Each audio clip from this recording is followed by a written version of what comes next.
Assalamualaikum warahmatullahi wabarakatuh.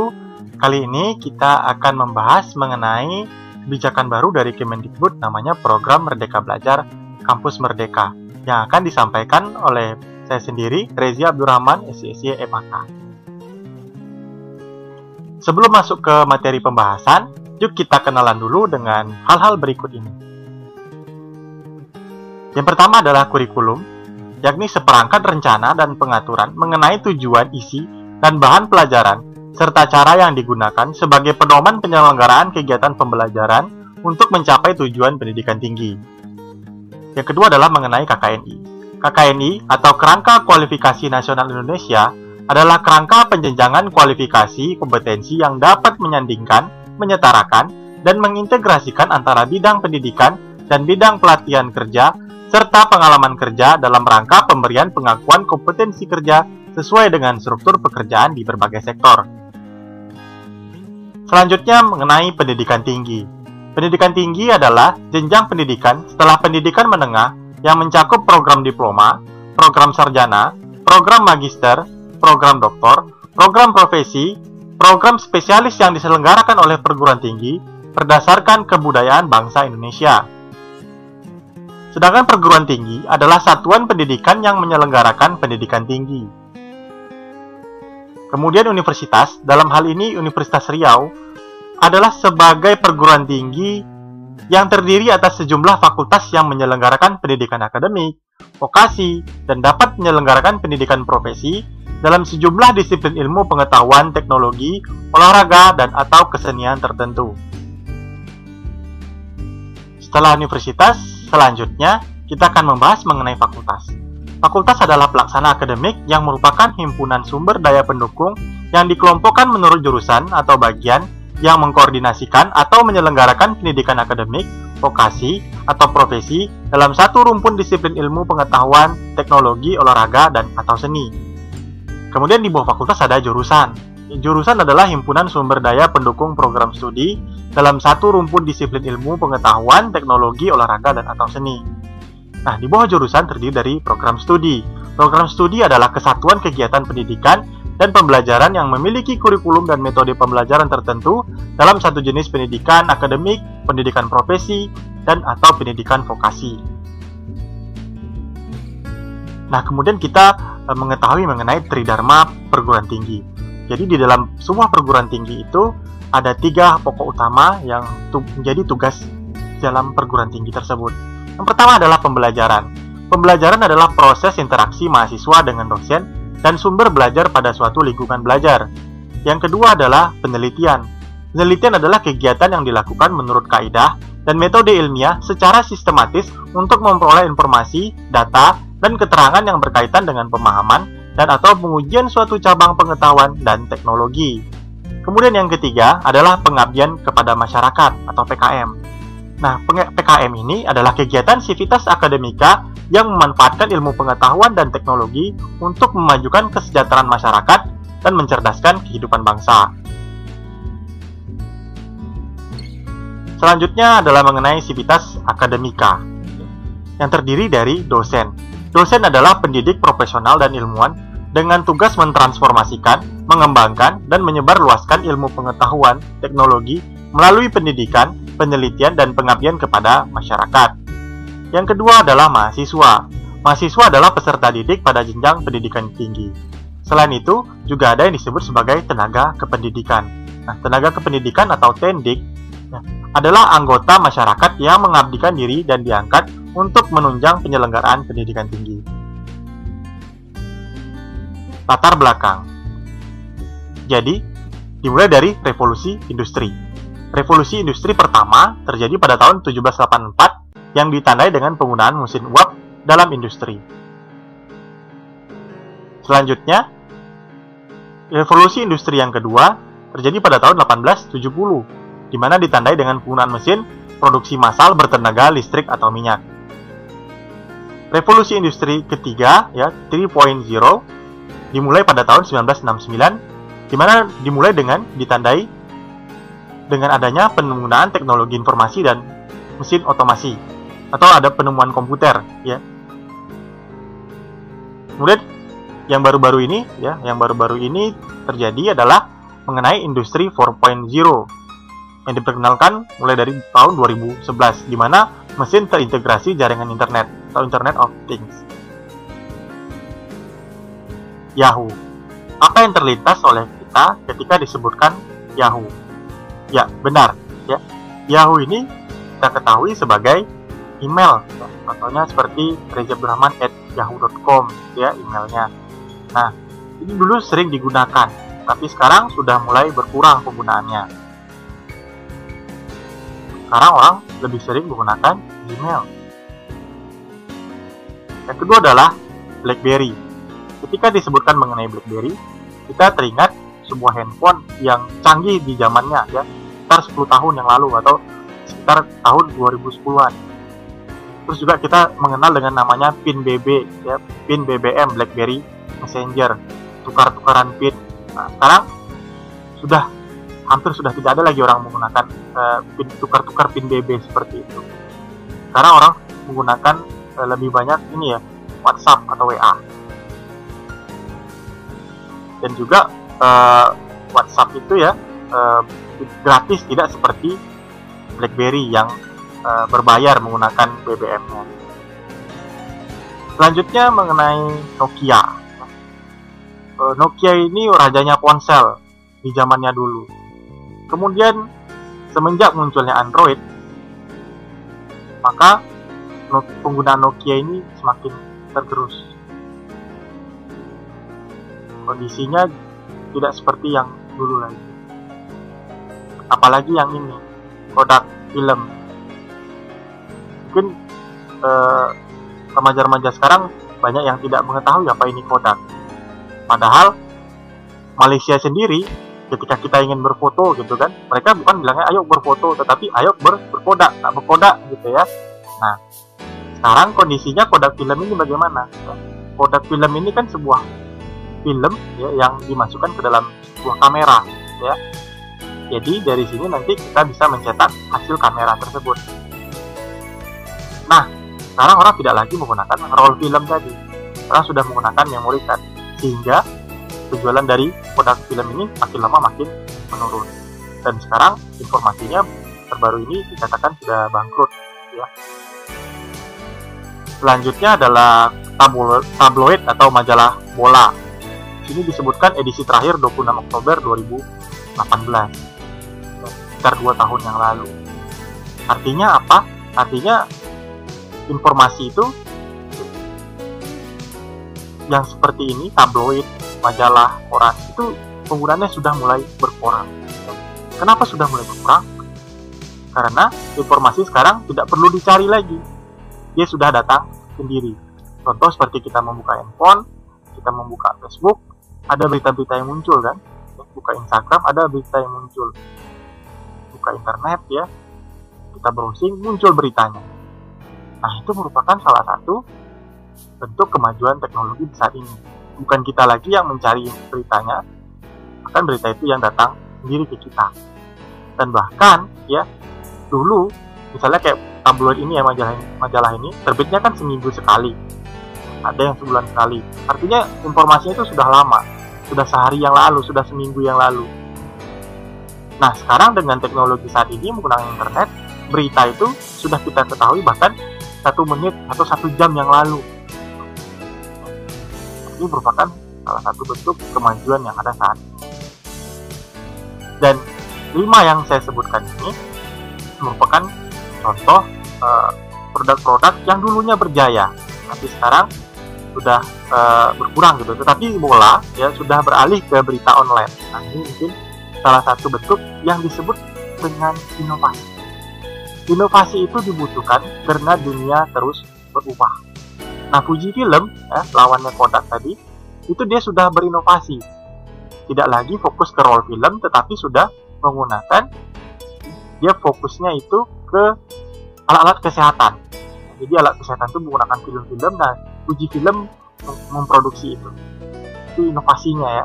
Bola, dulu tablet bola ini ada dicetak gitu ya. Kalau sekarang sudah beralih ke elektronik, fokusnya ke berita online. Ini merupakan bentuk inovasi. Kenapa inovasi dibutuhkan? Karena dunia terus berubah.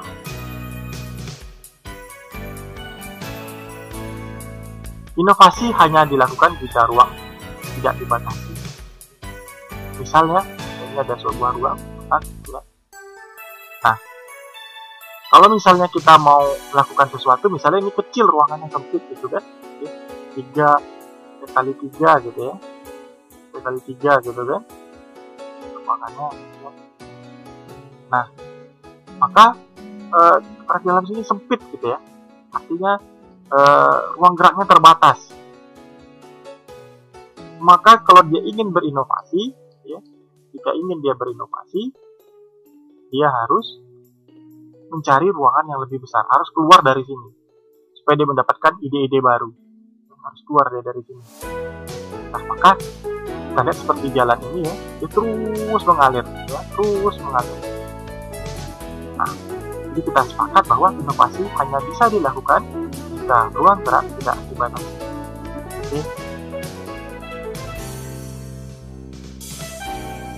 Selanjutnya, dalam rangka menyiapkan mahasiswa menghadapi perubahan sosial, budaya, dunia kerja, dan kemajuan teknologi yang pesat, kompetensi mahasiswa harus disiapkan untuk lebih gayut dengan kebutuhan zaman. Link and match tidak saja dengan dunia industri dan dunia kerja, tetapi juga dengan masa depan yang berubah dengan cepat.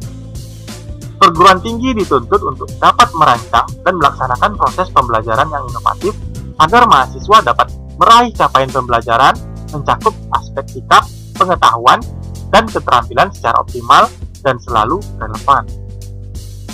Nah, untuk menjawab tantangan di atas, maka lahirlah kebijakan Merdeka Belajar Kampus Merdeka. Kebijakan ini diharapkan dapat menjadi jawaban atas tuntutan tersebut. Kebijakan ini pertama kali dipublikasikan dalam rapat koordinasi bersama para rektor dan perwakilan mahasiswa di seluruh Indonesia pada tanggal 24 Januari 2020. Hal ini bisa dilihat pada laman resmi Kemendikbud atau kemendikbud.go.id, serta di channel YouTube Kemendikbud berikut. Nah, ini merupakan screenshot ya dari situs Kementerian Pendidikan dan Kebudayaan. Di situ ada judul beritanya, Mendikbud luncurkan 4 kebijakan Merdeka Belajar Kampus Merdeka. Nanti bisa dilihat dalam video itu ya, itu yang disampaikan atau di launchingnya langsung oleh Menteri Pendidikan dan Kebudayaan, jadi Bapak Nadiem Makarim. Ya, jadi beliau yang langsung meluncing dari kebijakan Merdeka Belajar itu.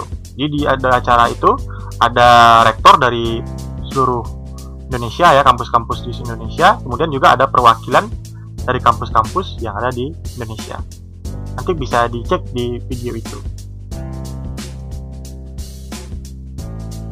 Apa sih 4 kebijakan program MBKM tadi ya? Yang pertama adalah pembukaan program studi baru. Yang kedua, sistem akreditasi perguruan tinggi.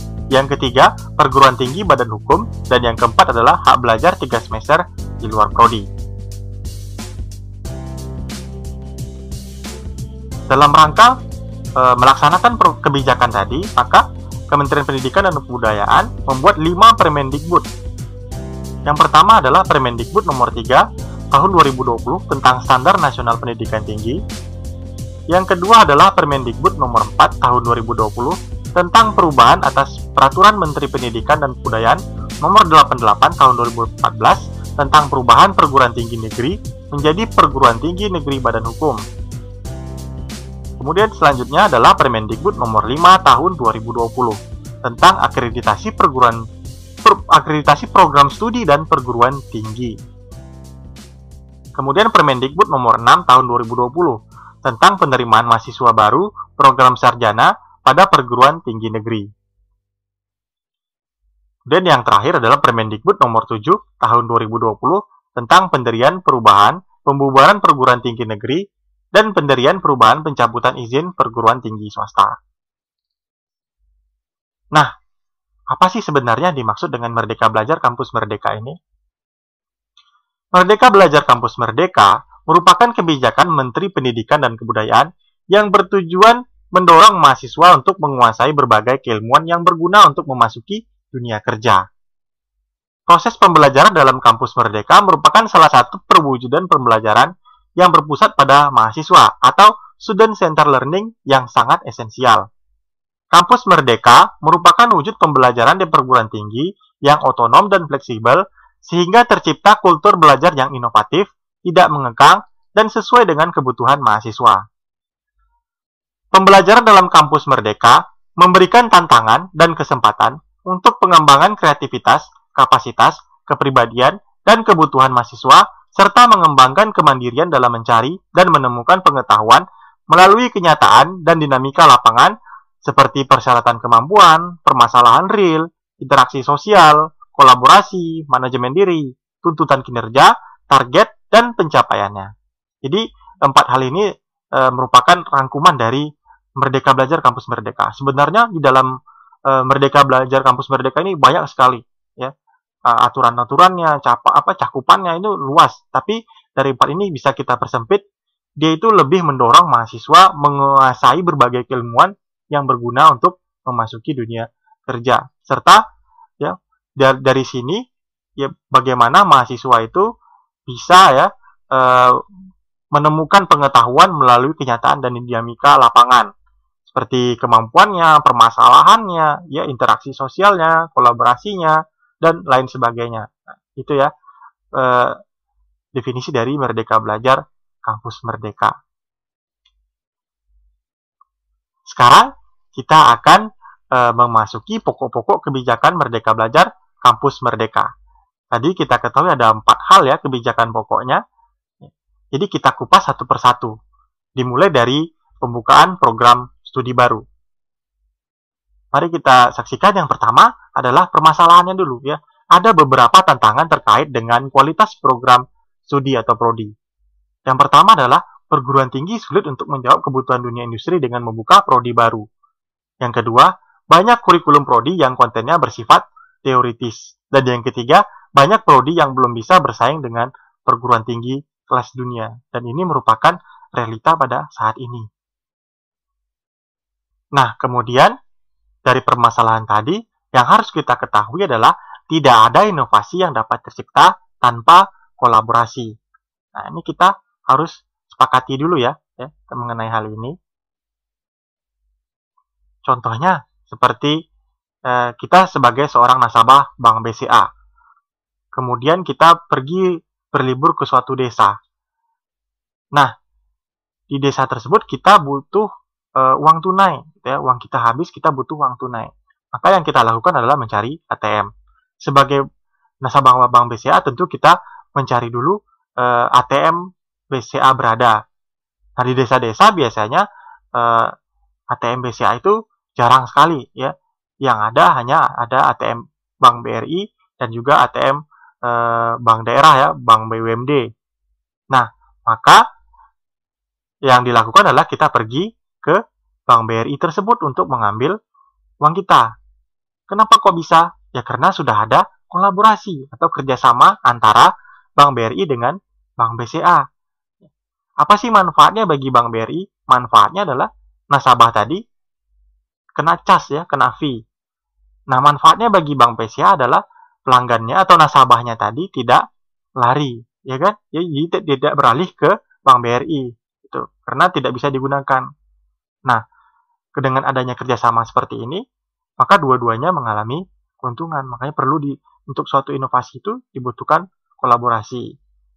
Contoh lainnya, ya misalnya di desa-desa juga ya kita membutuhkan sinyal.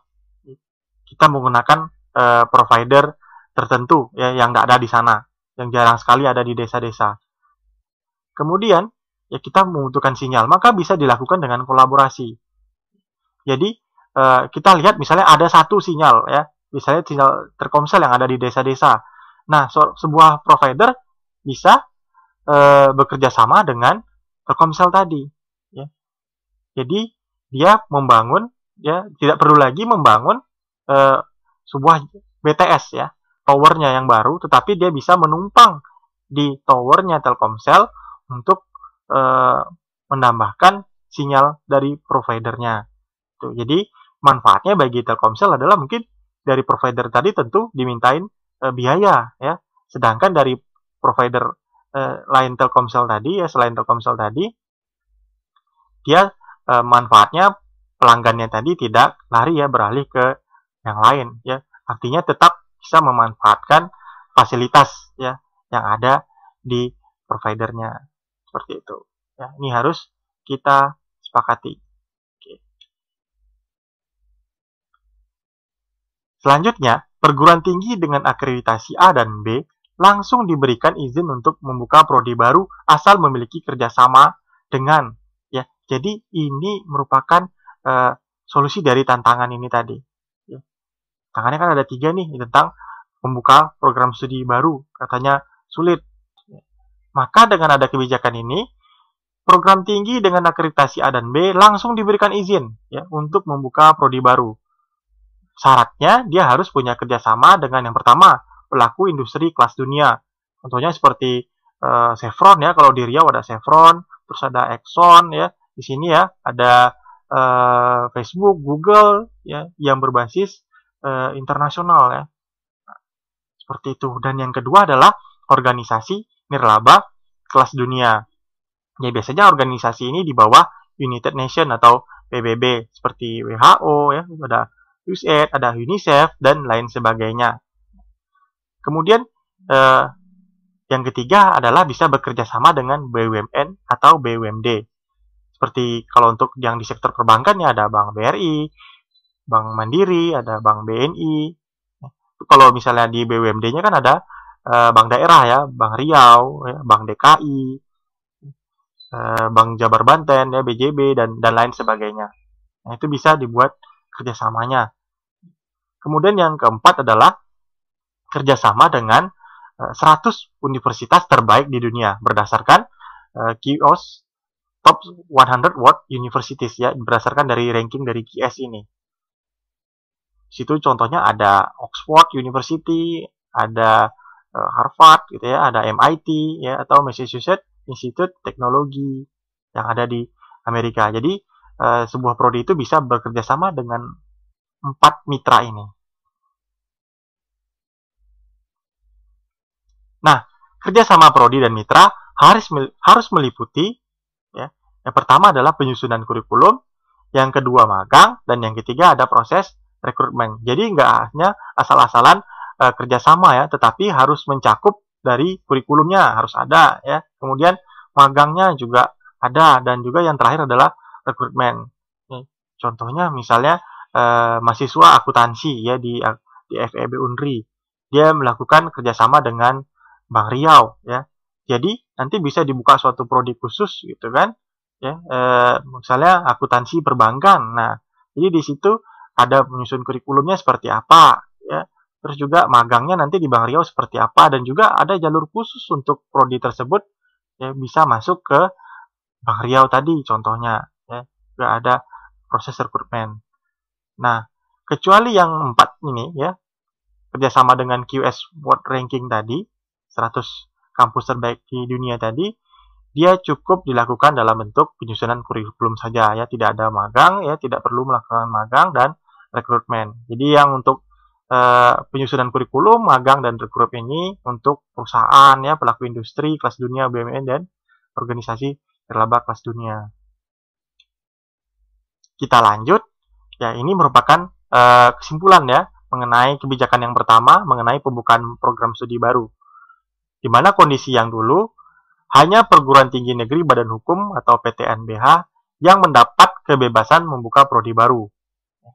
Kalau kebijakan yang sekarang, PTN atau perguruan tinggi negeri dan PTS swasta diberi otonomi membuka prodi baru jika ya perguruan tinggi tersebut memiliki akreditasi A atau B. Nah, jadi baik PTN maupun PTS dia bisa membuka prodi baru tadi kalau dia sudah memiliki akreditasi A atau B. Kemudian prodi dapat diajukan jika ada kerjasama dengan mitra perusahaan yang tadi ya, yang 4 tadi. Kemudian prodi baru tersebut bukan di bidang kesehatan dan pendidikan. Jadi tidak semua prodi ya. Kecuali prodi kesehatan dan pendidikan ini tidak dapat membuka prodinya secara langsung gitu kan. Ya, harus ada prosesnya gitu. Selanjutnya kondisi yang dulu, proses perizinan prodi baru untuk PTS dan PTN non-BH memakan waktu yang lama. Sedangkan kebijakan yang sekarang kerjasama dengan organisasi mencakup penyusunan kurikulum, praktik kerja, dan penempatan kerja. Kementerian akan bekerja sama dengan perguruan tinggi dan mitra prodi untuk melakukan pengawasan. Kemudian di kondisi yang dulu, ya prodi baru hanya mendapatkan akreditasi minimum. Jadi kalau misalnya dia baru buka, maka akreditasi yang didapatkan adalah akreditasi minimum. Sedangkan yang kebijakan baru ini, ya saat ini, prodi baru tersebut otomatis akan mendapatkan akreditasi C. Nah, prodi baru yang tengah diajukan oleh perguruan tinggi berakreditasi A dan B akan otomatis mendapatkan akreditasi C dari BAN PT. Nah, kemudian pokok-pokok kebijakan Merdeka Belajar Kampus Merdeka selanjutnya adalah mengenai sistem akreditasi perguruan tinggi. Di sini ada grafik akreditasi perguruan tinggi di Indonesia, di mana kampus yang terakreditasi A ada 96 kampus. Akreditasi B ada 880 kampus. Sedangkan akreditasi C ada 1283. Dan bahkan terdapat 2411 kampus yang belum terakreditasi. Nah, ini datanya diambil pada Pangkalan Data Pendidikan Tinggi tahun 2019. Ya, jadi beginilah gambaran perguruan tinggi di Indonesia ya mengenai akreditasinya. Kemudian permasalahan selanjutnya pada akreditasi di Indonesia adalah proses dan persyaratan akreditasi membebani dosen dan rektor. Ya, kita lihat ya, kalau dah saat mau akreditasi, maka dosen-dosen juga terus kemudian staf-staf yang ada di prodi tersebut pada sibuk ya, sibuk pada kampus tersebut, sibuk semuanya mengurus akreditasi. Bahkan kalau misalnya ada mahasiswa yang ingin mendapatkan fasilitas pelayanan gitu ya, jadi terhambat. Dosen A lagi sibuk ngurus akreditasi, ya, tidak di tempat seperti itu. Atau mungkin kalaupun di tempat, ya Bapak sedang sibuk nih lagi ngurus akreditasi, nanti aja ngurus punya kamunya gitu ya, sama mahasiswanya ya. Nah ini seringkali terjadi. Kemudian juga bahkan sampai belajar mengajar terkorban demi akreditasi ini. Ya. Contoh misalnya hari Senin ada jadwal gitu ya, tapi karena akreditasi jadi ditunda minggu depan. Nah ini merupakan salah satu contoh proses akreditasi yang membebani dosen. Kemudian yang kedua adalah antrian perguruan tinggi prodi yang membutuhkan akreditasi atau reakreditasi begitu panjang. Kalau misalnya kita mau mengajukan nih, sekarang kita baru masukkan, itu antrinya sudah panjang. Ya. Sudah banyak ratusan bahkan ribuan prodi yang sedang mengajukan akreditasi. Jadi kita harus menunggu dalam waktu yang cukup lama. Kemudian yang ketiga permasalahannya adalah prodi yang terakreditasi internasional masih harus menjalani akreditasi nasional. Artinya sebelum dia mendapatkan akreditasi internasional, nasionalnya harus dibereskan dulu gitu. Jadi kalau misalnya dia sudah dapat akreditasi A, baru dia boleh mendapatkan akreditasi internasional. Nah, ini permasalahan-permasalahan yang ada dalam sistem akreditasi di Indonesia.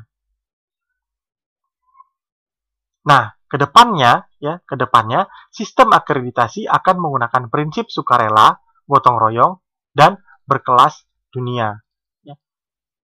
Nanti dia lebih mengutamakan peran masyarakat, industri, dan asosiasi profesi, serta mengikuti best practice internasional. Nah, kebijakan yang baru saat ini, reakreditasi bersifat otomatis dan bersifat sukarela bagi perguruan tinggi atau prodi yang siap naik peringkat. Akreditasi akan diperbaharui secara otomatis setiap 5 tahun. Reakreditasi sukarela bagi perguruan tinggi dan prodi yang sudah siap naik peringkat akreditasi. Artinya, yang biasanya akreditasi itu prosesnya selama 5 tahun ya, setiap 5 tahun akreditasi ya. Selesai ya 4 tahun, bahkan 4 tahun itu sudah harus persiapan gitu kan untuk akreditasi 5 tahunan. Nah, kondisinya saat ini ya akreditasi tadi sudah otomatis ya. nggak perlu lagi dilakukan reakreditasi. Jadi tidak perlu lagi sibuk-sibuk dosennya, tidak perlu lagi sibuk-sibuk staf-staf yang ada di kampus tersebut ya, karena akreditasinya sudah bersifat otomatis dan juga kampus fokus untuk melayani proses pendidikan ya, proses penelitian dan lain sebagainya. Tuh. Dan juga termasuk pelayanan kepada mahasiswa. Dan yang kemudian, jika misalnya nggak puas nih ya, dia nggak puas bahwa akreditasinya itu masih C, dia ingin mengajukan, bisa ya, dia bisa mengajukan reakreditasi jika prodi tadi atau perguruan tinggi tadi sudah siap. Kemudian akreditasi A diberikan bagi prodi yang berhasil mendapatkan akreditasi internasional. Jadi tidak perlu menjalani proses akreditasi nasional ya. Jadi kalau misalnya dia sudah dapat akreditasi internasional, otomatis akreditasi nasionalnya sudah A. Ya, berbanding terbalik dengan yang sebelumnya, di mana ya kalau yang sebelumnya ini harus dulu selesaikan akreditasi nasionalnya baru dapatkan akreditasi internasional. Ya, kalau sekarang ya nggak perlu lagi, kalau misalnya dia sudah internasional maka otomatis akreditasinya sudah mendapatkan A yang nasionalnya. Seperti itu. Tetapi tidak semua lembaga akreditasi internasional ya, hanya berlaku untuk lembaga akreditasi internasional yang diakui oleh pemerintah. Nah, ini adalah beberapa contoh akreditasi internasional yang diakui pemerintah. Nanti datanya bisa dilihat ya di keputusan menteri ya, dari lembaga-lembaga mana saja yang diakui pemerintah dalam membuat akreditasi internasional. Seperti itu.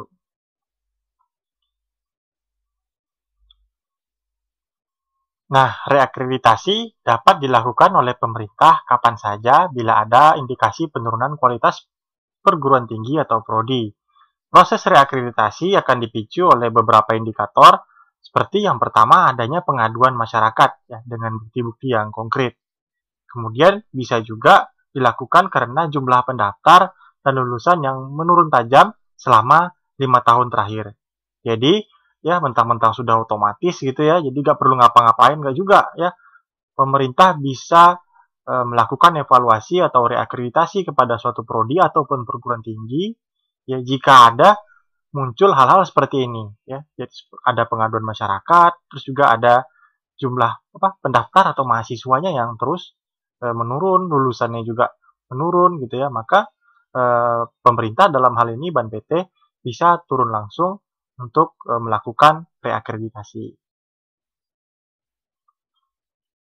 Nah, ini rangkuman mengenai sistem akreditasi yang ada di Indonesia.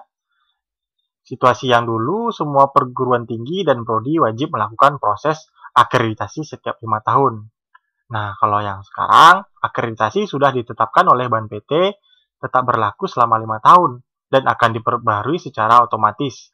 Perguruan tinggi yang terakreditasi B atau C dapat mengajukan kenaikan akreditasi kapanpun secara sukarela. Kemudian, proses akreditasi dapat berjalan sampai dengan 170 hari perguruan tinggi dan 150 hari untuk prodi. Jadi, memakan waktu yang lama. Kalau kondisi yang sekarang atau kebijakan yang sekarang ini, peninjauan kembali akreditasi akan dilakukan Ban PT jika ada indikasi penurunan mutu ya, yang sudah disebutkan sebelumnya. Ya, kemudian, dosen menerima tambahan beban administrasi terkait proses akreditasi. Nah, ini juga ya permasalahan yang klasik ini ya, yang dirasakan oleh seluruh dosen. Nah, dalam hal ini dengan adanya kebijakan yang baru seperti ini diharapkan dosen lebih fokus untuk melakukan tridharmanya ya.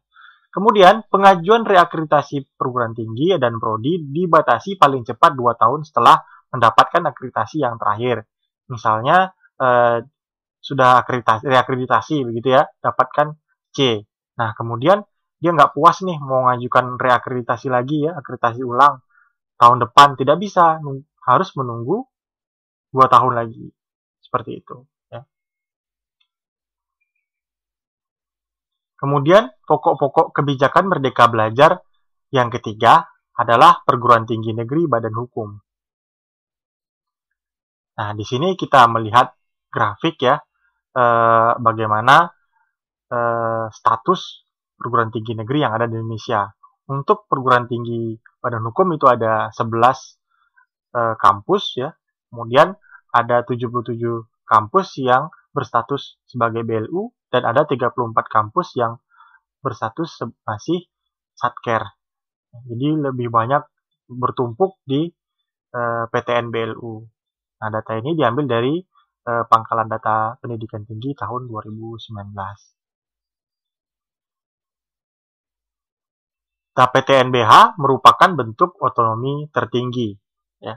Jadi kita lihat di sini perbandingkan antara PTN Satker, PTN BLU, dan PTNBH, di mana PTN Satker itu tidak mendapatkan fasilitas kemitraan dengan industri, tidak mendapatkan otonomi untuk mengatur keuangan, kebebasan untuk mengangkat dosen dan tenaga kependidikan non-PNS, kepemilikan aset penuh, penguasaan untuk mengembangkan fasilitas milik dan non-akademik.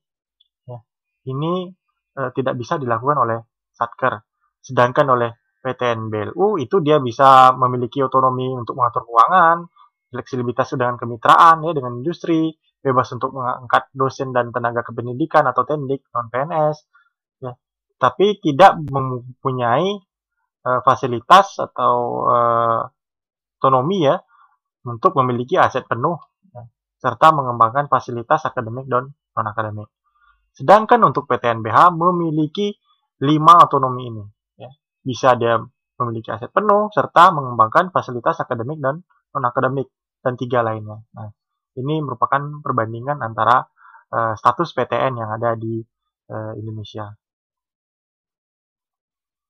Kemudian, saat ini kebijakan yang dikeluarkan adalah memerdekakan PTN BLU dan Satker untuk menjadi PTN Badan Hukum, serta persyaratan untuk menjadi PTN Badan Hukum dipermudah dan tidak ada pengurangan ya, walaupun sudah PTN BH begitu ya, tidak ada pengurangan subsidi oleh pemerintah. Kondisi yang dulu ya, perguruan tinggi negeri atau PTN harus mendapatkan akreditasi A sebelum dapat menjadi PTN BH. Ya, persyaratan yang sekarang ya, persyaratan untuk menjadi PTN BH dipermudah bagi PTN BLU dan Satker. Mayoritas prodi PTN harus terakreditasi A sebelum menjadi PTN BH. Dan sekarang kondisinya PTN BLU dan Satker dapat mengajukan perguruan tingginya untuk menjadi badan hukum tanpa ada akreditasi minimum. Nah, PTN BLU dan Satker kurang memiliki fleksibilitas finansial dan kurikulum dibandingkan dengan PTN BH, itu yang dulu. Yang sekarang PTN dapat mengajukan permohonan menjadi PTN BH kapanpun apabila sudah merasakan siap. Nah, sekarang kita memasuki kebijakan yang keempat. Ini adalah kebijakan favorit dari Pak Menteri Nadiem Makarim, yakni hak belajar 3 semester di luar prodi. Ya, juga favorit, mudah-mudahan jadi favorit bagi mahasiswa tentunya.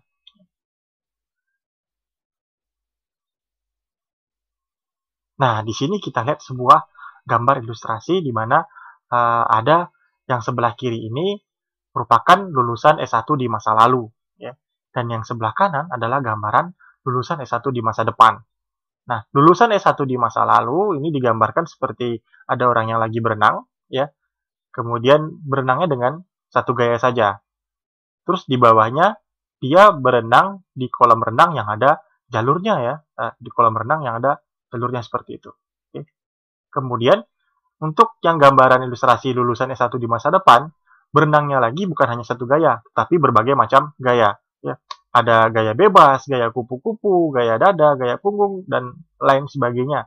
Nah, kemudian untuk berenangnya bukan lagi di kolam renang, tetapi sudah di lautan luas yang ada arus dan ada gelombang. Nah, artinya apa? Artinya adalah dulu ya, mahasiswa S1 di masa lalu itu dia hanya satu gaya saja ya, artinya dia hanya menggunakan satu teknik saja atau satu metode seperti itu ya. Satu ya di prodi yang itu aja gitu ya, di prodi yang itu aja. Nah, terus juga kemudian jalurnya ya yang ditetapkan prodi aja ya, jalurnya ya kalau misalnya prodinya bilang ya ini harus diikutin gitu ya. Harus sesuai sama kurikulum yang ada di prodi atau pembelajaran-pembelajaran yang ada di prodi itu ya. Nah, harapannya lulusan S1 di masa depan itu dia bukan hanya menggunakan satu macam gaya saja, ya. Dia bisa menggunakan gaya apapun, ya, untuk dapat survive, ya, untuk dapat survive setelah dia lulus nanti. Kemudian kolam dia berenangnya bukan lagi di kolam renang, tetapi sudah di lautan luas, di mana di situ dia berenang ada harusnya, ada gelombangnya, ada ombaknya, dan dia juga bisa harus survive, ya.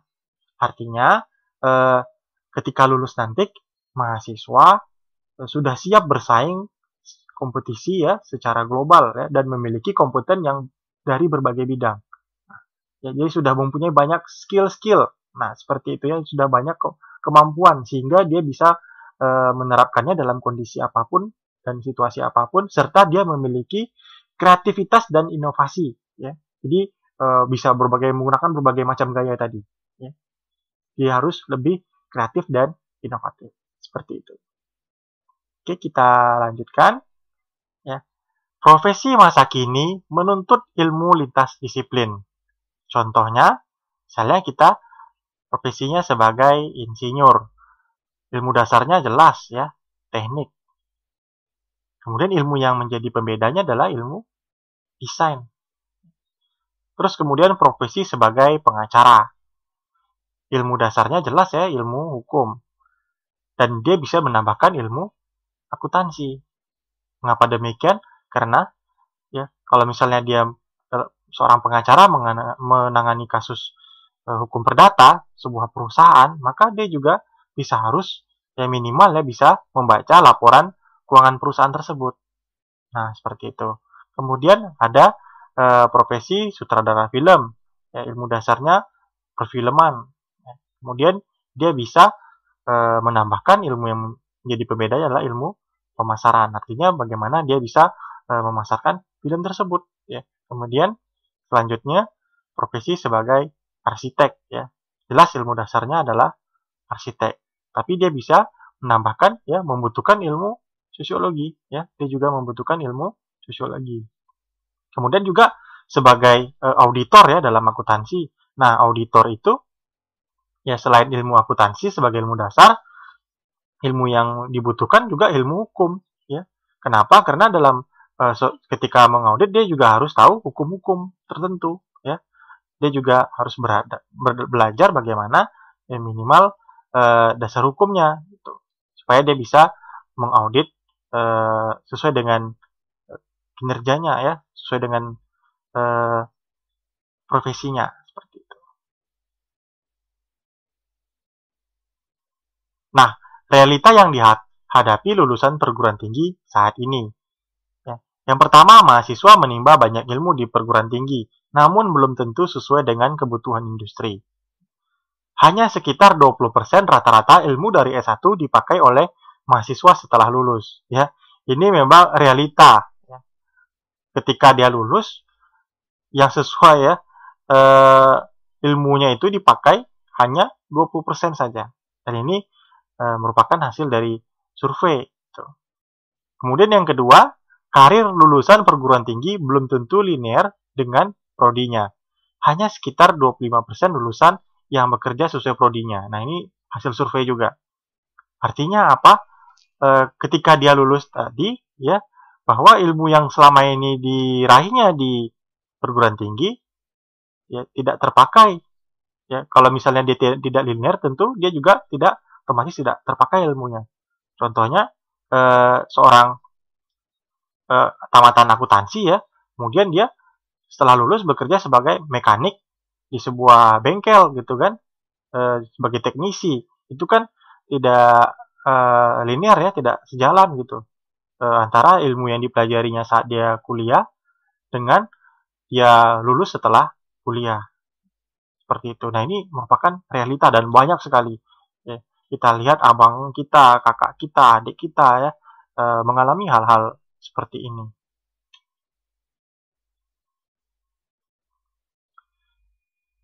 Selanjutnya, kebijakan yang diambil oleh Kemendikbud adalah membuat hak, ya, mengambil mata kuliah di luar prodi dan di luar kampus. Mahasiswa diberikan hak untuk, ya, secara sukarela mendapatkan pengalaman belajar di luar kelas selama 3 semester. Nah, di sini kita ketahui S1 itu kan ada 8 semester ya. Nah, dia bisa mengambil 5 prodi ya di dalam kurikulum prodinya, sedangkan 3 semester lagi berada di luar prodinya. Ya. Ini hak yang 3 ini adalah hak dia. Ya, perguruan tinggi wajib memberikan hak minimum 2 semester di luar kampus dan setara dengan 40 SKS. Nah, jadi ini yang normalnya 8 semester, 5-nya itu ya ada di prodinya, dia belajar di dalam prodinya, dan 3 semester ya itu diberikan hak. Nah, jadi kampus memberikan fasilitas itu, wajib dia ya memberikan fasilitas kepada mahasiswa untuk mengambil di luar dari prodinya, seperti itu. Nah, kemudian setiap mahasiswa dapat membuat pilihan yang berbeda-beda. Contohnya nih, ini ada seorang mahasiswi ya, dia pada semester ya tadi semester 6 gitu ya, setelah semester 6 dia magang ya di startup. Ya, kemudian pada saat semester 7 dia mengajar di SD di Sulawesi, misalnya ini khusus untuk kependidikan atau keguruan ya, jurusan keguruan gitu kan. Ya, kemudian yang pada saat semester 8 dia riset dengan dosen. Atau mungkin ya misalnya si mahasiswa yang B ini ya, ini yang A dan ini yang B ya. Jadi dia magang di bank misalnya ya pada saat semester 6-nya. Kemudian 7 dan 8 ya, 7 dan 8 itu dia melakukan pertukaran pelajar di Singapura. Kemudian mahasiswi C dia mengambil pada semester 6 pertukaran pelajar di Australia. Kemudian semester 7-nya membuat startup fintech, kemudian magang ya di startup fintech. Nah, yang si D ini ya mahasiswa D ini dia 67-nya proyek desa, sedangkan di semester 8 dia magang di Bank Dunia. Artinya apa? Ya, artinya mahasiswa ini dia bebas menentukan pilihannya ya, dia mau belajar apa, bebas. Apakah dia semester 7-nya, semester 6-nya dulu dia mau ngambil magang dulu, boleh ya. Nanti ke depannya dia buka wirausaha ya, nanti ada kita lihat beberapa programnya. Nah, itu bisa seperti itu. Jadi setiap mahasiswa tidak harus sama.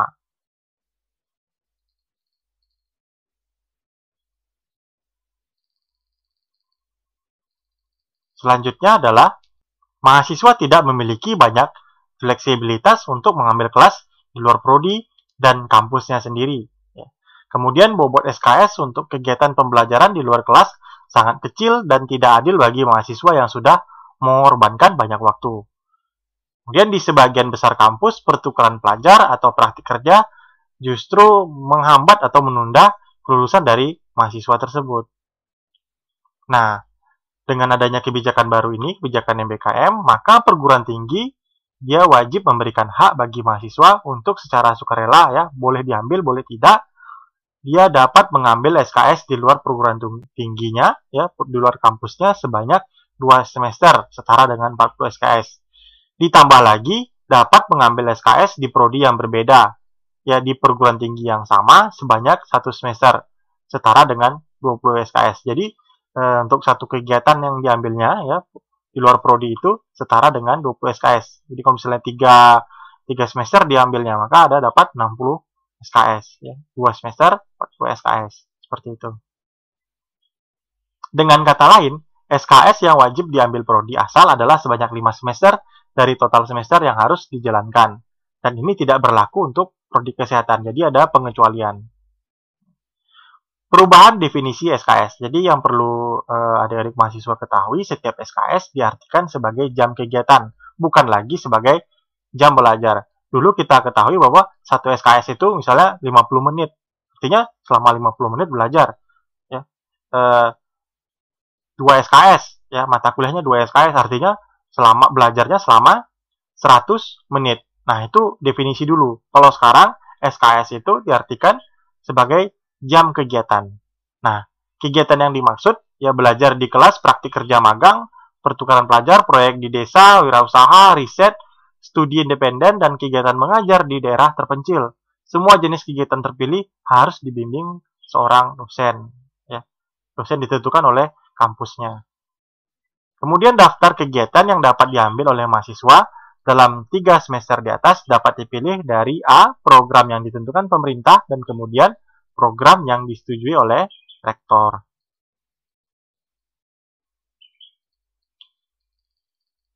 Selanjutnya kita lihat persyaratan dan pihak-pihak terkait dalam pelaksanaan program hak belajar di luar prodi. Persyaratan, mahasiswa yang berasal dari program studi yang terakreditasi. Ya.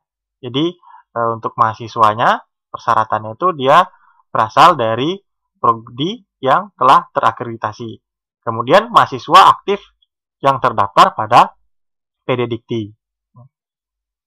Selanjutnya, untuk pelaksanaan, yang pertama dari perguruan tingginya sendiri, itu Permendikbud nomor 3 tahun 2020 tentang Standar Nasional Pendidikan Tinggi. Perguruan tinggi wajib memfasilitasi hak bagi mahasiswa dapat diambil atau tidak untuk dapat mengambil SKS di luar perguruan tinggi paling lama 2 semester atau setara dengan 40 SKS. Ya, ini sesuai peraturannya ya. Jadi untuk perguruan tinggi dia membuat suatu kebijakan berdasarkan Permendikbud tadi. Kemudian menyusun kebijakan pedoman ya, berdasarkan yang tadi menyusun kebijakan atau pedoman akademik untuk memfasilitasi kegiatan pembelajaran di luar prodi, serta membuat dokumen kerjasama ya, berupa MOU atau SPK dengan mitra. Nah, untuk fakultas sendiri bisa menyiapkan daftar mata kuliah tingkat fakultas yang bisa diambil oleh mahasiswa lintas prodi. Kemudian menyiapkan dokumen kerjasama atau MOU dengan mitra yang relevan. Yang ketiga dari program studi sendiri yang dilakukannya adalah menyusun atau menyesuaikan kurikulum dengan model implementasi kampus merdeka. Yang kedua, memfasilitasi mahasiswa yang akan mengambil pembelajaran lintas prodi dalam perguruan tinggi. Yang ketiga, menawarkan mata kuliah yang bisa diambil oleh mahasiswa di luar prodi dan luar perguruan tinggi beserta persyaratannya. Yang keempat, melakukan ekuivalensi mata kuliah dengan kegiatan pembelajaran luar prodi dan luar perguruan tinggi. Dan yang kelima, jika ada mata kuliah atau SKS yang belum terpenuhi dari kegiatan pembelajaran luar prodi dan luar perguruan tinggi, disiapkan alternatif mata kuliah daring atau online. Kemudian untuk mahasiswanya sendiri, ya mahasiswa nanti dia merencanakan bersama dosen pembimbing akademik atau dosen PA mengenai program mata kuliah atau program yang akan diambil di luar prodinya. Kemudian mendaftar program kegiatan di luar prodi tersebut. Ya. Kemudian yang ketiga, melengkapi persyaratan kegiatan luar prodi termasuk mengikuti seleksi bila ada. Yang terakhir, mengikuti program kegiatan luar prodi sesuai dengan ketentuan pedoman akademik yang ada. Nah, untuk mitra sendiri ya, berarti ini di luar dari kampus, dia juga harus membuat dokumen kerjasamanya bersama prodi, bisa bersama fakultas, bisa bersama perguruan tinggi. Dan juga nanti setelah bukan hanya dibuatkan kerjasama, tapi juga pelaksanaannya, ya, melaksanakan program kegiatan luar prodi sesuai dengan ketentuan yang ada dalam dokumen kerjasama. Jadi yang sudah dibuat itu dilaksanakan. Nah, ini merupakan langkah-langkah yang harus disiapkan berbagai pihak agar dapat melaksanakan program hak belajar di luar prodi. Nah, di sini ada 8 kegiatan pembelajaran di luar program studi. Yang pertama adalah pertukaran pelajar. Yang kedua, kegiatannya magang atau praktik kerja. Yang ketiga, asistensi mengajar di satuan pendidikan. Yang keempat, kegiatan penelitian atau riset. Yang kelima, proyek kemanusiaan. Yang keenam, ada kegiatan wirausaha. Yang ketujuh, ada kegiatan studi atau proyek independen. Dan yang terakhir, ada kegiatan membangun desa atau kuliah kerja nyata tematik. Kita akan mengupas satu persatu. Yang pertama dari kegiatan pertukaran pelajar. Nah, kegiatan pertukaran pelajar ini diselenggarakan untuk membentuk beberapa sikap mahasiswa yang termaktub di dalam Peraturan Menteri Pendidikan dan Kebudayaan Permendikbud nomor 3 tahun 2020, yaitu menghargai keanekaragaman budaya, pandangan, agama, dan kepercayaan, serta pendapat atau temuan orisinal orang lain, serta bekerja sama dan memiliki kepekaan sosial terhadap masyarakat dan lingkungan. Tujuan dari diadakannya pertukaran pelajar antara lain, yang pertama, belajar lintas kampus, dalam dan luar negeri, ya. Tinggal bersama dengan keluarga di kampus tujuan.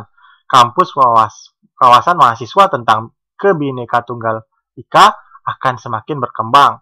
Persaudaraan lintas budaya dan suku akan semakin kuat. Yang kedua, membangun persahabatan mahasiswa antar daerah, suku, budaya, dan agama, sehingga meningkatkan semangat persatuan dan kesatuan bangsa. Nah, itu yang terpenting. Dan yang ketiga, ada lagi menyelenggarakan transfer ilmu pengetahuan untuk menutupi disparitas pendidikan baik antar perguruan tinggi dalam negeri maupun kondisi pendidikan tinggi dalam negeri dengan luar negeri. Untuk pertukaran pelajar sendiri ya bisa dilakukan dengan berbagai cara ya. Yang pertama, pertukaran pelajar antar program studi pada perguruan tinggi yang sama. Artinya di dalam suatu perguruan tinggi itu ya, dalam suatu kampus kan terdapat berbagai macam prodi. Nah, di dalam perguruan tinggi sendiri bisa melakukan pertukaran pelajar, ya, pertukaran mahasiswa di antara program studi yang ada di kampus tersebut. Yang kedua yang bisa dilakukan pertukaran pelajarnya adalah pertukaran pelajar dalam program studi yang sama pada perguruan tinggi yang berbeda. Nah, ini berbeda lagi di mana yang dilakukan adalah program studinya sama dulu, misalnya sama-sama akuntansi, namun kampusnya yang berbeda. Contohnya kayak kampus Universitas Riau, ya, S1 Akuntansi Universitas Riau, melakukan pertukaran pelajar dengan program studi S1 Akuntansi di Universitas Lancang Kuning. Nah, kemudian bentuk yang ketiga adalah pertukaran pelajar antar program studi pada perguruan tinggi yang berbeda. Nah, ini program studinya itu berbeda, perguruan tingginya juga berbeda. Kemudian selanjutnya, nah ini adalah contoh pertukaran pelajar yang disesuaikan dengan CPL. Misalnya prodi desain produk, ya, capaian pembelajaran lulusan atau CPL-nya mampu merancang suatu produk, ya, mampu merancang produk, kemudian mampu mengevaluasi objek desain, serta mampu menyusun dan menyampaikan solusi desain secara virtual. Nah, untuk mampu merancang produk, kompetensi tambahannya adalah mampu menyusun, menganalisis, dan menginterpretasikan rencana keuangan. Dalam hal ini, ya, bisa dilakukan dengan prodi akuntansi. Kemudian ada lagi kompetensi tambahannya, mampu melaksanakan fungsi pemasaran. Maka dalam hal ini bisa melakukan pertukaran pelajaran dengan prodi manajemen. Dan yang ketiga, kompetensi tambahannya mampu merancang program dalam bidang periklanan. Nah, dalam hal ini bisa melakukan pertukaran pelajar dengan prodi ilmu komunikasi. Kriteria mendapatkan 20 SKS pada kegiatan pertukaran pelajar. Jenis mata pelajaran yang diambil harus memenuhi ketentuan yang ditetapkan prodi asal untuk lulus. Misalnya memenuhi kurikulum dasar, memenuhi persyaratan kuliah umum, serta memenuhi persyaratan elektivitas, dan lain-lain. Ini adalah alur proses pertukaran pelajar, di mana yang pertama sekali mahasiswa mendaftar untuk memilih kegiatan pertukaran pelajar. Ya. Kalau misalnya ada seleksi, melakukan seleksi, kemudian melakukan proses pertukaran pelajar. Setelah itu dievaluasi, ya, hasil pemantauan dan evaluasi dilakukan oleh dosen pembimbing. Kemudian dilakukan penilaian. Ya, penilaian ini pengakuan dan penyetaraan nilai dikeluarkan oleh PT atau perguruan tinggi penerima. Konversi nilai dan pengakuan SKS. Ya, perguruan tinggi input nilai dalam KHS, ya, atau kartu hasil studi. Kemudian yang terakhir melaporkan hasilnya tadi ke PD Dikti. Program pertukaran pelajar dirancang bersama dengan perguruan tinggi yang melakukan kerjasama, direkognisi oleh PT dan ditetapkan SKS-nya oleh perguruan tinggi. Ya.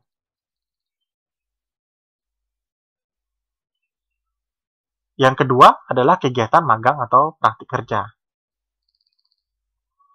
Tujuan program magang, yang pertama, program magang 1-2 semester memberikan pengalaman yang cukup kepada mahasiswa, yakni berupa pembelajaran langsung di tempat kerjanya.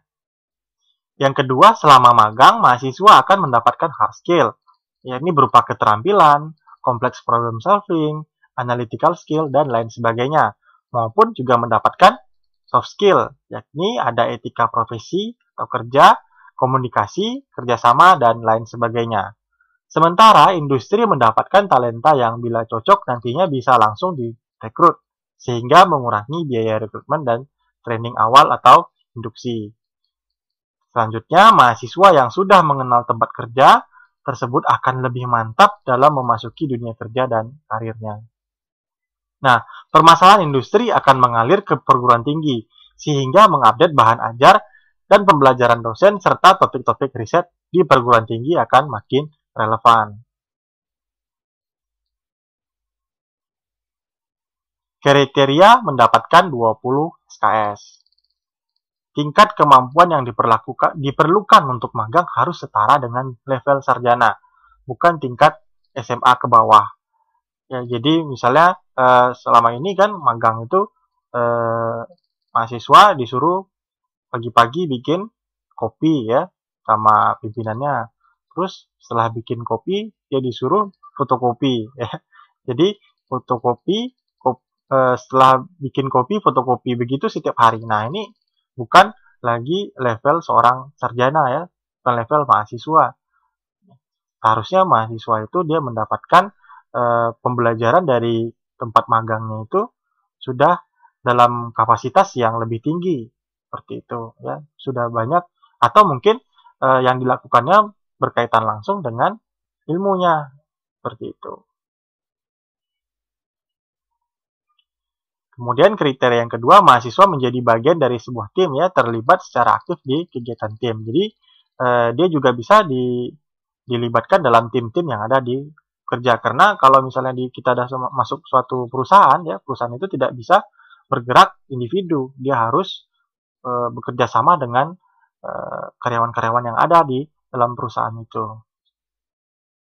Yang ketiga, mahasiswa mendapatkan masukan terkait performa kinerja setiap 2 bulan. Jadi nggak hanya terus melaksanakan kerja gitu ya, magang, tapi juga ada evaluasinya ya, diberikan masukan ya, saran-sarannya seperti apa mengenai kinerjanya setiap ya 2 bulan lah, minimal 2 bulan.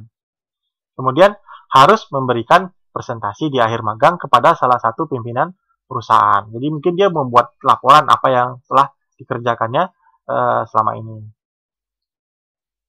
Oke, kemudian kita lihat alur proses magang atau praktik kerja. Yang pertama, mahasiswa mendaftar ya, mengambil mata kuliah yang akan diambil selama magang melalui KRS sesuai dengan kesepakatan perguruan tinggi dengan BUMN, industri, lembaga lain berdasarkan perjanjian kerjasama antara perguruan tinggi dengan lembaga tujuan magang. Selanjutnya melakukan seleksi jika ada ya, seleksi administratif dan akademik. Dan melakukan proses magang 1 atau 2 semester ya. Kalau 1 semester itu berarti 20 SKS kegiatan magangnya. Kalau 2 semester dia 40 SKS. Kemudian mendapatkan penilaian yang dilakukan oleh dosen pembimbing dan juga bersama perguruan tinggi serta perusahaan tadi ya. Misalnya kalau magangnya di perusahaan, maka pimpinan perusahaan itu yang atau minimal pimpinan cabang dari suatu perusahaan yang melakukan penilaian kepada mahasiswa tersebut. Kemudian diberikan sertifikat serta dilakukan konversi nilai dan pengakuan SKS. Terakhir, melaporkan nilai tadi ke PDDikti. Nah, kegiatan yang ketiga adalah kegiatan asistensi mengajar di satuan pendidikan.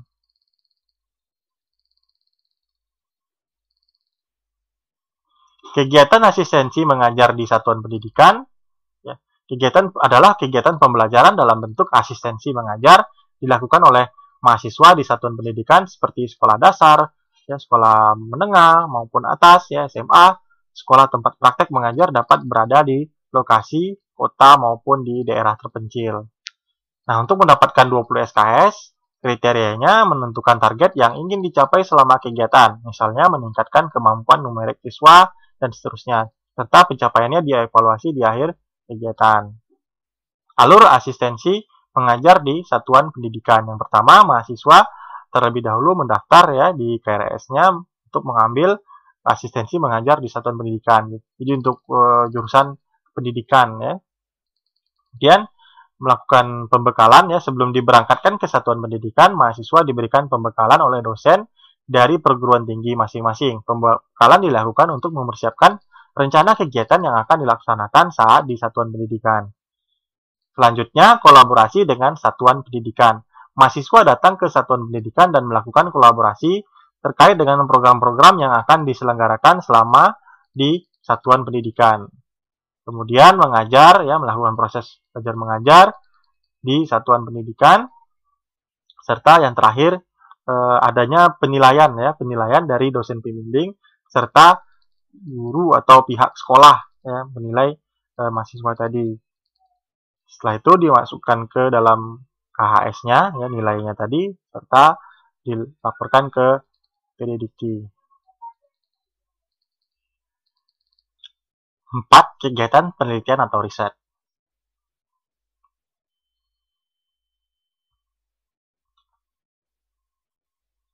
Nah, kegiatan penelitian atau riset bagi mahasiswa yang memiliki minat dan keinginan berprofesi dalam bidang riset, peluang untuk magang di laboratorium pusat riset merupakan dambaan.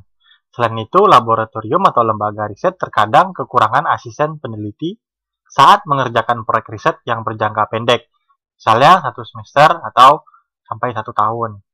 Kriteria mendapatkan 20 SKS. Yang pertama, jenis penelitian, tingkat kesulitan harus sesuai dengan tingkat sarjana. Yang kedua, harus terlibat dalam pembuatan laporan akhir atau presentasi hasil penelitian. Nah, ini adalah alur penelitian atau riset. Pertama, mahasiswa memenuhi ketentuan dan persyaratan penelitian. Selanjutnya, lembaga, ya, mahasiswa mendapatkan LOA dari lembaga penelitian atau peneliti. Kemudian, durasi penelitian 1 atau 2 semester, setara 20 atau 40 SKS, 6 bulan sampai dengan 1 tahun. Kemudian pendampingan dan evaluasi. Pendampingan dan evaluasi penelitian mahasiswa dilakukan oleh dosen atau peneliti. Kemudian sidang hasil penelitian. Penilaian hasil penelitian mahasiswa dilakukan oleh dosen pembimbing. Kemudian mahasiswa dapatkan sertifikat penghargaan. Misalnya, atau mungkin mendapatkan sertifikat penghargaan berupa juara, ya, juara dari lomba penelitian atau riset. Hasil penelitian, ya. Skala indeks jurnal hak kekayaan intelektual, ya, jadi hasil-hasil penelitian ini bisa dijadikan sebagai hak kekayaan intelektual, ya, kualitas produk inovasi, penghargaan dari penyelenggaraan perlombaan. Nah, setelah itu baru dikonversi nilainya dan dimasukkan ke dalam KHS serta dilaporkan ke PDDikti. 5. Proyek kemanusiaan.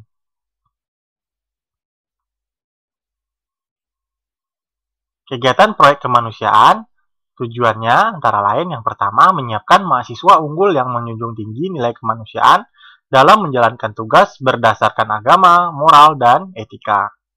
Yang kedua, melatih mahasiswa yang memiliki kepekaan sosial untuk menggali dan menyelami permasalahan yang ada serta turut memberikan solusi sesuai dengan minat dan keahliannya masing-masing.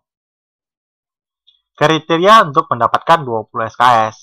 Yang pertama, berdedikasi untuk 1 atau 2 proyek utama dengan fokus pemecahan masalah sosial, misalnya kurangnya tenaga kesehatan di daerah atau sanitasi yang tidak memadai. Kemudian pemberian bantuan untuk meringankan beban korban bencana. Ini contohnya itu. Yang kedua, menghasilkan dampak yang nyata di akhir kegiatan, misalnya menjadi tenaga medis di tengah serangan wabah, ya, apalagi di saat seperti ini, ya, sekarang ini sedang ada pandemi, ya, COVID-19, maka proyek kemanusiaan ini cocok sekali untuk diterapkan.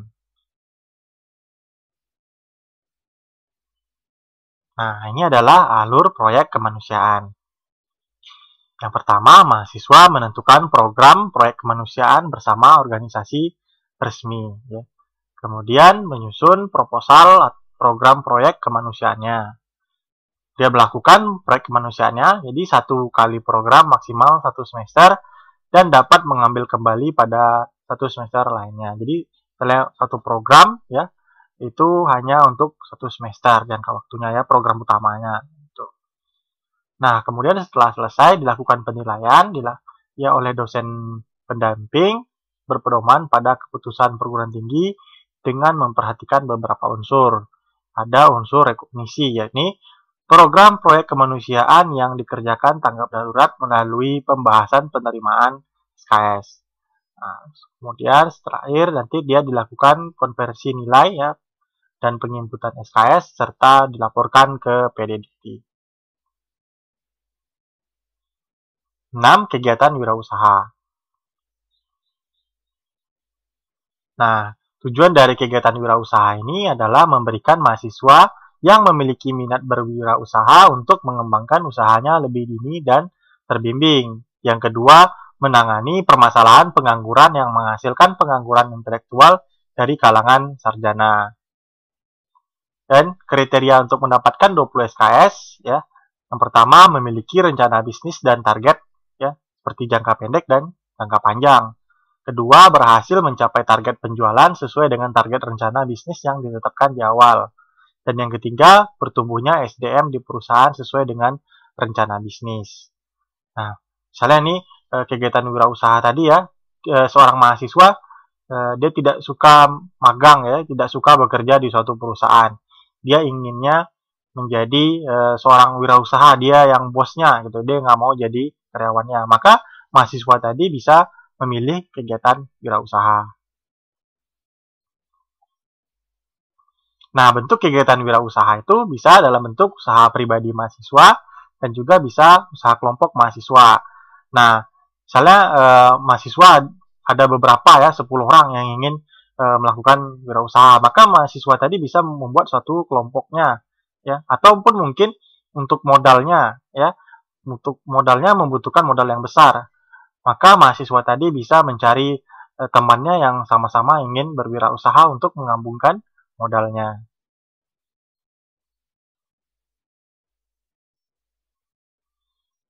Contoh ekivalensi mata kuliah untuk kegiatan wirausaha. Contoh capaian pembelajaran mahasiswa prodi S1 akuntansi yang mengikuti kegiatan wirausaha bentuk blended learning. Misalnya di sini prodi akuntansi, CPL-nya mengenai wirausaha mampu melakukan praktik awal wirausaha dengan pemahaman konsep wirausaha yang komprehensif. Nah, ekivalensi mata kuliahnya, misalnya di situ manajemen bisnis dan kewirausahaan 3 SKS, kewirausahaan syariah 3 SKS, pemasaran digital 2 SKS, akuntansi perusahaan perorangan 2 SKS. Nah, jadi ini merupakan mata kuliah yang diambil oleh mahasiswa itu dalam persiapan kegiatan wirausaha ya. Nah, untuk wirausahanya sendiri, dia bisa membuat proposal wirausaha dan presentasi. Jadi seperti kita ketahui bahwa SKS itu tidak lagi diartikan sebagai jam belajar, tapi juga jam kegiatan ya. Membuat proposal pun dan melakukan presentasi juga mendapatkan SKS. Nah, di situ contohnya 3 SKS. Kemudian praktik wirausahanya mendapatkan 4 SKS. Dan yang terakhir, dia melaporkan pelaksanaan wirausaha dan melakukan presentasi. Nah, ini mendapatkan 3 SKS. Nah, totalnya 20 SKS. Nah, itu contoh ekuivalensi mata kuliah untuk kegiatan wirausaha. Untuk alur kegiatan wirausaha, yang pertama, mahasiswa mendaftar wirausaha. Yang kedua, menyusun proposal wirausaha. Misalnya mau buat usaha apa gitu ya. Dilakukan secara kelompok kah atau dilakukan secara mandiri. Kemudian penilaian proposal dan rekognisi mata kuliah ini dilakukan oleh prodi. Selanjutnya prodi menunjuk dosen pembimbing dan mentor. Ya. Kemudian mahasiswa menjalankan usaha dilakukan dalam waktu 1 sampai dengan 2 semester. Terakhir nanti mahasiswanya juga menyusun laporan wirausaha baru setelah membuat laporan dipresentasikan dan mendapatkan penilaian. Ya. Dapatkan nilai diinput ke KHS serta dilaporkan ke PDDikti. Mahasiswa mengembangkan kegiatan kewirausahaan secara mandiri atau berkelompok dibuktikan dengan proposal kegiatan kewirausahaan. Wajib dibimbing oleh seorang dosen dari prodi asal dan mentor dari luar prodi. Kegiatan ketujuh adalah kegiatan studi atau proyek independen. Kegiatan studi atau proyek independen ini ya adalah perguruan tinggi atau fakultas juga dapat menjadikan studi independen untuk melengkapi topik yang tidak termasuk dalam jadwal perkuliahan, tetapi masih tersedia dalam silabus program studi atau fakultas.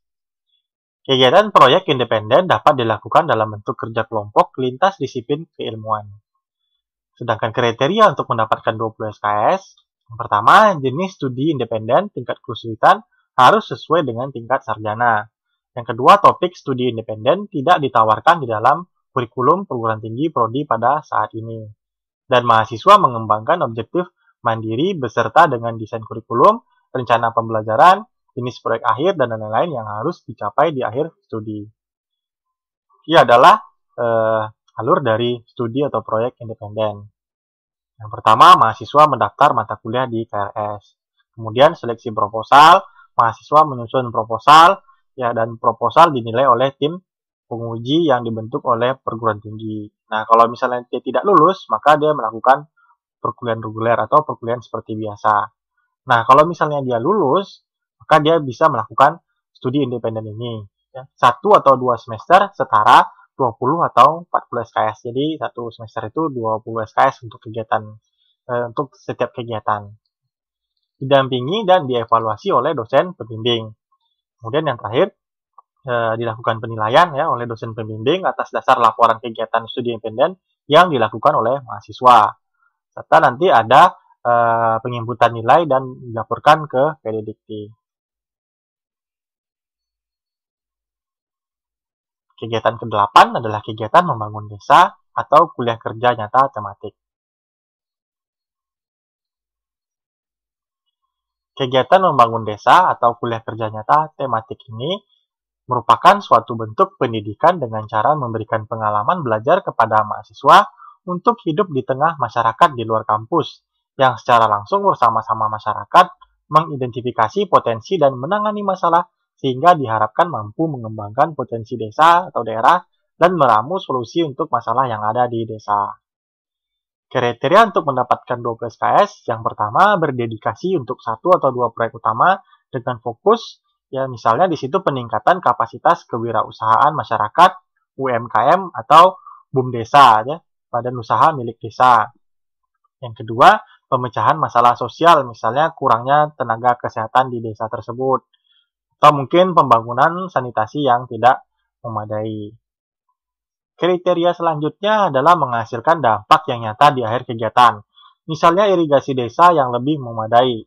Koperasi desa menghasilkan keuntungan lebih banyak. Jadi ini dampak-dampak dari kegiatan yang diadakan oleh mahasiswa ya, di desa tersebut. Alur dari membangun desa atau kuliah kerja nyata tematik, yang pertama mahasiswa mendaftar mata kuliah di KRS, kemudian mendaftar di kegiatan proyek di desa, KKN, BUMDes atau Eco Village. Juga bisa menentukan calon desa binaan ya, mencari desa yang potensial. Kemudian mahasiswa melakukan survei lapangan, melakukan survei terhadap kebutuhan pada calon desa binaan. Selanjutnya proposal ya, seleksi proposal, terus seleksi terhadap hasil survei di lapangan ya, atau proposal. Pelaksanaan proyek ya, setelah diseleksi proposalnya, maka bisa dilakukan kegiatan yang telah direncanakan tadi. Nah, kemudian kalau bisa didapatkan sertifikat ya, proyek di desa diakui instansi terkait dengan sertifikat. Baru nanti dikonversi nilainya ya, dapatkan KHS dan diinput ke KHS-nya gitu ya. Kita dilaporkan ke PD Dikti. Ya, kegiatannya ini ya bisa contohnya seperti kuliah nyata atau KKN, bisa pengolahan badan usaha milik desa serta pembangunan desa ya di bidang lingkungan atau Eco Village. Nah, sekarang kita masuk ke tugas mahasiswa, dosen, dan mitra selama kegiatan. Tugas mahasiswa itu dengan persetujuan dosen pembimbing akademik atau dosen PA, mahasiswa mendaftar atau melamar dan mengikuti seleksi program yang dipilih sesuai ketentuan. Yang kedua, mendapatkan persetujuan dosen pembimbing akademik atau DPA dan mendapatkan dosen pembimbing program kegiatan. Yang ketiga, melaksanakan kegiatan sesuai arahan mitra dan dosen pembimbing. Yang keempat, mengisi logbook sesuai dengan aktivitas yang dilakukan. Jadi, setiap kegiatan itu ya ada buat laporan ya, setiap perharinya apa ya, progresnya apa, dibuatkan logbooknya. tidak hanya menunggu dah terakhir baru dilaporkan seperti itu ya. Jadi juga ada logbook hariannya. Kelima, menyusun laporan kegiatan dan menyampaikan laporan kepada mitra dan dosen pembimbing. Tugas dosen pembimbing dan mitra. Untuk dosennya sendiri, ya dosen pembimbing, memberikan pembekalan bagi mahasiswa sebelum melakukan kegiatan. Yang kedua, dosen pembimbing memberikan arahan dan tugas-tugas bagi mahasiswa selama proses kegiatan berlangsung. Dan dari pihak mitra sendiri, ya mitranya menjadi mentor dan membimbing mahasiswa selama proses kegiatan berlangsung. Kemudian, dosen pembimbing beserta mitra tadi melakukan evaluasi dan penilaian atas hasil kegiatan. Dosen dan mahasiswa. Dosen menyesuaikan konten dan metode pembelajaran dan membuat materi unik dan andalan prodi untuk ditawarkan ke luar perguruan tinggi. Dan mahasiswa harus mampu menentukan minatnya, tidak lagi ikut-ikutan teman. Pilih yang diminati, bukan yang paling mudah untuk mendapatkan nilai. Dan juga dosen sebagai motivator dan komunikator. Nah, walaupun ada kata merdeka, namun tetap ada aturan. Ya. Pertama, prodi menyiapkan kurikulum kampus merdeka, dan juga prodi menyiapkan tawaran mata kuliah untuk mahasiswa di luar perguruan tinggi. 3. Kegiatan mahasiswa di luar prodi tetap sesuai dengan capaian pembelajaran lulusan atau CPL.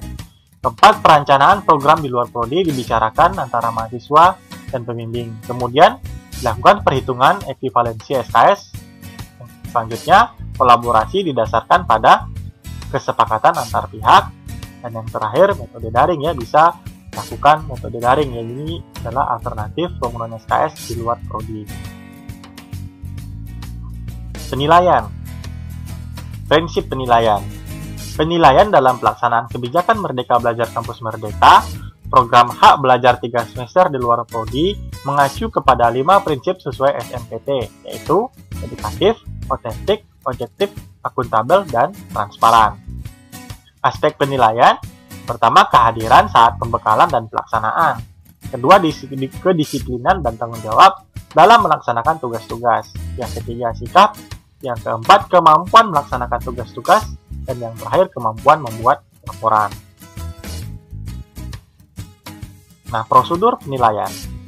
Sesuai dengan prinsip kesinambungan, penilaian dalam pelaksanaan kebijakan Merdeka Belajar Kampus Merdeka, program hak belajar 3 semester di luar prodi, dilakukan selama kegiatan berlangsung. Jadi, ketika ada berlangsung itu sudah bisa dinilai atau penilaian proses.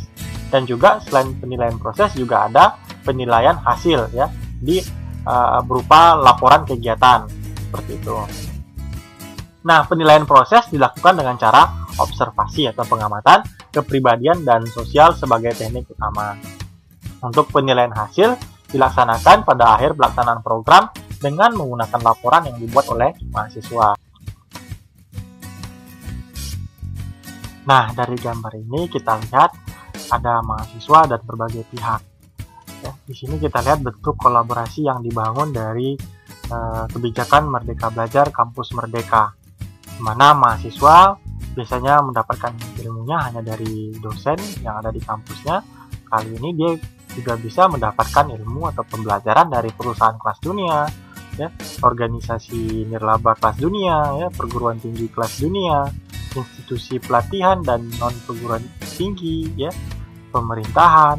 Ya, jadi keseluruhan ini saling bersinergi, ya, sehingga mahasiswa bukan hanya mendapatkan ilmu dari satu tempat saja, tapi juga bisa mendapatkan ilmu dari berbagai tempat.